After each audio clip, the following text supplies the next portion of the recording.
Be noted too that last year after he won at Quail Hollow was his 21st birthday, and then he played the next week after that. So maybe he was still having some effects of the of the time that he had down there in North Carolina on his 21st birthday. But overall, I think it's a great move for him to take some time off, do some media, tell everyone you can handle the pressure of winning majors, let everybody know that you're ready to step into the spotlight, get yourself ready, and then come out and have a great performance at the British. Do I think he'll do that? I'm not ready to call that one yet. I want to see him on TV a few more times. I want to see his mindset. I want to see where he's at.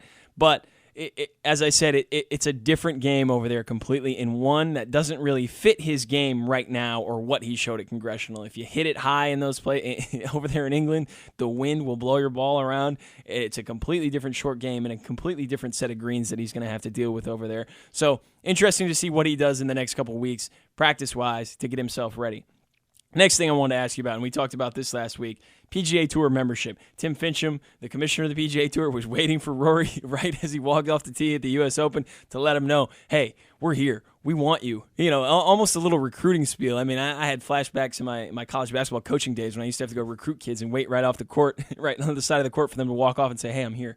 I really want you to come to school here. Tim Finchem doing the same thing with Rory. I mean, are they sending him cars? Are they sending him cash? What are they doing for Rory to try to get him to accept that PGA Tour membership? Is it a big deal if he does? Is it a big deal if he doesn't? What do you think, Chris? I don't know. I mean, is it really that big of a deal one way or the other? What's so great about the PGA? Well, I mean, as opposed to the European. I mean, it's not. I don't know. Something we talk about all the time on the show is the PGA versus the European Tour. There's a little bit of a separation in people's mindsets.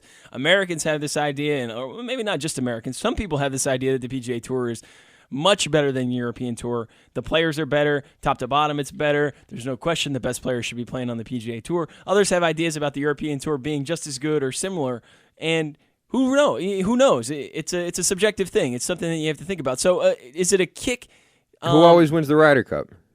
Well, last year it was Europe, but USA has won previous to that. I mean, the overall record is very close. It's very close. So is it a kick in the blank to the PGA Tour if Rory doesn't take the membership, because now the PGA Tour doesn't have the best player in the world, or supposedly the best player in the world? We all forget that Luke Donald's still ranked number one, and we won't even get into that. But it's certainly media-wise and publicity-wise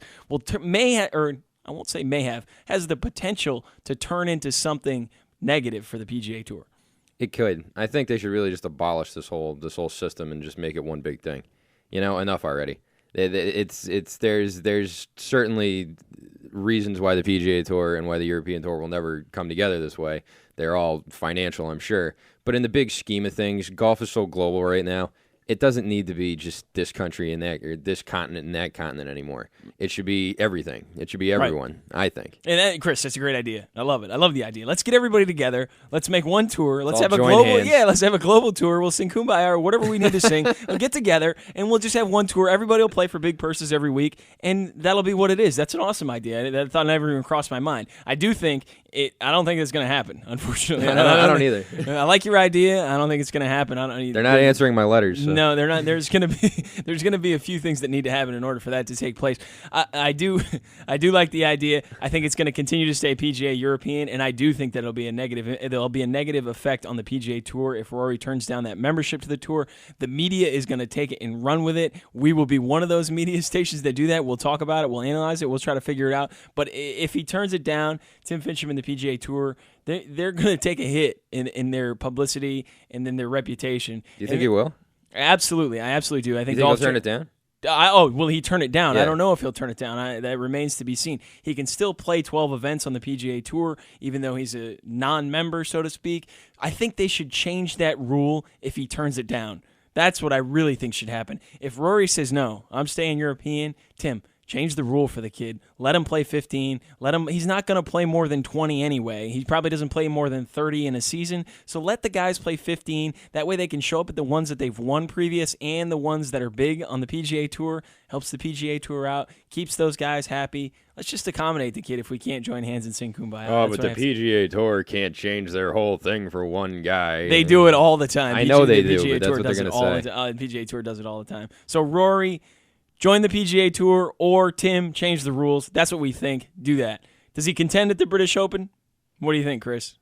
I mean, I don't see why not. I think he's on enough of a roll, and I can't speak to the way you can about the high winds and all the rest of that stuff. I wouldn't have known that in a million years. Well, the course setup being different, I got to agree with you. I think he contends. If you watched him, you could just see the level of confidence that he had in his game. If he continues to have that, and I don't see why he wouldn't, unless he goes out and has some bad practice sessions. But that's highly unlikely the way he's swinging the golf club. I think he does contend. I think he gets some time, like I said, to work on the shots that he needs to work on in order to play well there. He does contend. At least the top 10 there. I'd be shocked if he's outside the top 5. Shocked if he's outside top 5? Absolutely. All right. Oozing confidence right now. I'm writing that down. A lot of absolutely. Write it down right now. I said it. Oozing confidence. A lot of what these guys do, and you can see it even, or I saw it even more this weekend when I was at the tournament at the Travelers. It's all about confidence. When those guys stand over the ball, if they're confident, it goes where they want it to go 99% of the time, which is amazing to think about and amazing to see. Another guy I want to talk about that played well at the U.S. Open, Jason Day, finishes second in the second major of the year. Another young guy that's played well, obviously, in the majors. Two seconds, played with Adam Scott at the Masters, played very, very well. Sunday, if you watch the coverage, Jason Day did not have his best swing. He was hitting it all over the planet at Congressional. Still managed to shoot 68. And on a course like that speaks to his short game. He obviously, when he has his swing, he bombs it off the tee. He can hit it an absolute mile. Another guy we need to watch out for. Is he another guy that we could say now has a chance to contend with Tiger? Two tied for seconds in the last 2 majors of the year. Certainly playing well, certainly has that confidence. Another guy that's going to challenge, well, let's say just maybe even challenge Rory for the guy that in the spotlight. Considering how all over the place he was in the end there, the fact that he still managed to post that score is pretty unbelievable. Imagine if he had like a good day. Yeah, I mean, he like I said, he hit it all over the planet. If he drives the ball reasonably well, he shoots 64, 63. I mean, he puts up a number because he was getting it up and down all over the place, draining putts from everywhere. I mean, he was in some spots, and you're just going, there's no way this kid can make par from here. Gets it up and down. And just an amazing short game, an Australian with a creative mind, and another young gun that's got a lot of confidence. I think he continues to push Rory and those other guys that are out there. A good player, going to be a great player very, very soon. And would like to see how he progresses throughout the rest of the season. Certainly somebody we should keep our eye on. We're going to take a break right now. When we come back, we'll talk a little bit of the Travelers. As I said, I was down there in Cromwell, TPC River Highlands. Great place. Was absolutely soaked, mud everywhere. We'll get into that when we come back right here on WGAM. To lock us in.